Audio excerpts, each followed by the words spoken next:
झांसी के Lakshmibai medical college में आग लगने की वजह से 10 बच्चों की जान चली गई, जिस पर कई तरह के सवाल भी खड़े हो रहे हैं। ये सवाल प्रशासन, सरकार और मेडिकल कॉलेज से भी पूछे जा रहे हैं।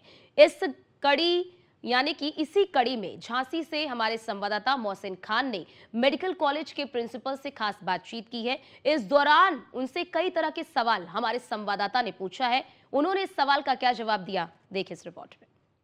झांसी महारानी लक्ष्मीबाई मेडिकल कॉलेज में हुए हादसे के बाद लगातार जो नवजात बच्चे हैं उनको आइडेंटिफाई किया जा रहा है और जो मृतक नवजात थे उन सभी की शिनाख्त होने के बाद उनका पोस्टमार्टम कराया गया, उनका अंतिम संस्कार हो गया।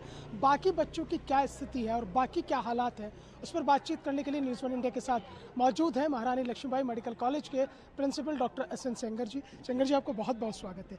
अभी फिलहाल ताज़ा स्थिति का क्या है, कितने बच्चे रेस्क्यू हुए थे और कहाँ कहाँ उनका इलाज चल रहा है? देखिए सर, टोटल 49 बच्चे थे, जिसमें 10 बच्चों का दुखद मृत्यु हो गई थी और उनका पोस्टमार्टम हो गया है। उनको आइडेंटिफाई करके उनको घर भेज दिया गया है और कॉलेज प्रशासन ने उनको घर पहुंचाने की व्यवस्था की थी।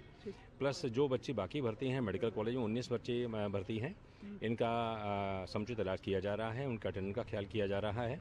प्लस जो बच्चे अटेंडेंट अपने मरीजों को प्राइवेट अस्पताल में ले गए थे, तो जिला प्रशासन ने प्लस कॉलेज प्रशासन ने, स्वास्थ्य प्रशासन ने ये सुनिश्चित किया है कि वहाँ प्राइवेट में भी उनका पैसा खर्च ना हो, उनका फ्री इलाज हो रहा है। मेडिकल कॉलेज से वहाँ दवाई जा रही हैं, मेडिकल कॉलेज से उनकी निःशुल्क जांचें कराई जा रही हैं और उनका प्राइवेट अस्पताल वाले जहाँ इलाज हो रहा है उनसे भी कहा गया वो पैसे नहीं लेंगे, सीएमओ साहब ने कहा है और उन्होंने वो भी पूरे तरह से सहयोग कर रहे हैं। और एक अभी आपने पूछा कि एक बच्चे की अभी मृत्यु हुई है, वो सर उस बच्चे की मृत्यु ये फायर की वजह से या स्मोक की वजह से नहीं हुई है। वो बच्चा यहाँ भर्ती हुआ था, प्री टर्म बच्चा था। नॉर्मली बच्चे का वजन 2.5 kg होता है बर्थ के समय, इसका बच्चे का वजन था 1.06 kg और ये बर्थ है उसको एपनिया था, एपनिया की वजह से उसे इंट्यूबेट किया गया था। तो ये इसकी जो मृत्यु हुई है ये सेप्सिस और एपनिया की वजह से हुई है और इसका फायर से और स्मोक से कोई लेना देना नहीं। डॉक्टर साहब, मेरा सवाल यह है, 10 की डेथ हो गई है, 19 मेडिकल कॉलेज में भर्ती है, 10 और 19 हो जाते हैं 29। बाकी जो बच्चे हैं वो कहाँ पर हैं, कितने प्राइवेट में हैं और क्या कुछ ऐसे भी बच्चे हैं जो ये आइडेंटिफाई नहीं हो पाए हैं कि उनका ना तो बच्चों का पता चल रहा है ना माता पिता का? एक बच्चे का मिसिंग चल रहा है, उसमें प्रॉब्लम हो रही है, उसमें भी है उसके पेरेंट्स को बुला लिया गया है, उनके पेरेंट्स को, उनकी सिस्टर को बुला लिया गया है, वो आइडेंटिफाई करने जा रहे हैं, हम लोग वार्ड में जा रहे हैं।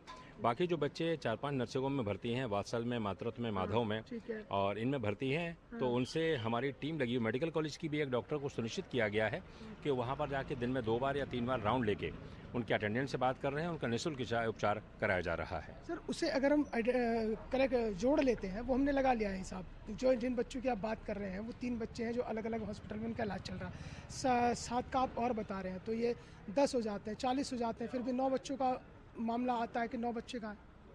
मैंने बताया ना कि कुल मिला के बच्चे, जैसे टोटल डेथ 10 बच्चों की हुई है और आज एक बच्चे की जिसको मैंने बताया प्री टर्म एपनिया, जिसका बर्थ वेट 1.06 kg था, उसकी आज डेथ हुई है यहाँ पर। तो बाकी बच्चों का इलाज प्राइवेट में और मेडिकल कॉलेज में मिला के हो रहा है और उनका संपूर्ण इलाज निःशुल्क किया जा रहा है। शॉर्ट सर्किट की कोई वजह सामने आई सर? अब वो सर अब जांच का विषय है, देखे पता चलेगा। इस तरह की बातें आ रही हैं कि अत्यधिक लोड बढ़ गया था क्योंकि लगातार उपकरण चल रहे थे, क्षमता से ज़्यादा बच्चों को रखा गया था। नहीं, देखिए ऐसा है कि जब मरीजों की संख्या बढ़ती है तो मरीजों को मना नहीं कर सकते। कई बार ऐसी स्थिति भी आ जाती है, अगर बेड भर जाते हैं तो हमें ज़मीन पर भी लिटा के मरीज का इलाज करना पड़ता है। कभी कभी रेयरली, ऐसे कोविड के समय में ऐसा हुआ था, तो किसी भी मरीज को, मेडिकल कॉलेज की पॉलिसी है, सरकार की पॉलिसी है, किसी भी मरीज को इलाज से मना नहीं किया सकता, उनको किसी भी परिस्थिति में हमें इलाज करना होता है। और उसके लिए ऐसा नहीं है, उसके मतलब तमाम इतने ज़्यादा मॉनिटर्स, इतने ज़्यादा वेंटिलेटर्स, इतने ज़्यादा सुविधाएं उपलब्ध हैं। वही तमाम चीज़ें आपके पास सब सुविधाएं थी, वो सब संचालित हो रही थी, वो लोड बढ़ गया, इस तरह की बातें आ रही। आश्चर्यचकित रह जाएंगे आप अगर बजट की तुलना करिए। हमें सरकार की तरफ से 24.5 करोड़ बजट मिलता है, जिसमें दवाइयाँ खरीदते हैं, ऑक्सीजन खरीदते हैं। इतना बजट पहले सर कभी नहीं मिलता था। बिल्कुल, इनका ना तो बच्चों का पता नहीं चल रहा, ना माँ बाप का पता चल रहा, कह रहे हैं कि कुछ फ़ोन नंबर बन जा रहे हैं। नहीं, सब ट्रेस हो गए हैं, सबसे बात हो गई है, सबका इलाज चल रहा है। इसमें अभी मैं पीडियाट्रिक्स डिपार्टमेंट पिक्कू का राउंड लेने जा रहा हूँ, उसके बाद मैं और स्थिति को अवगत करा दूंगा।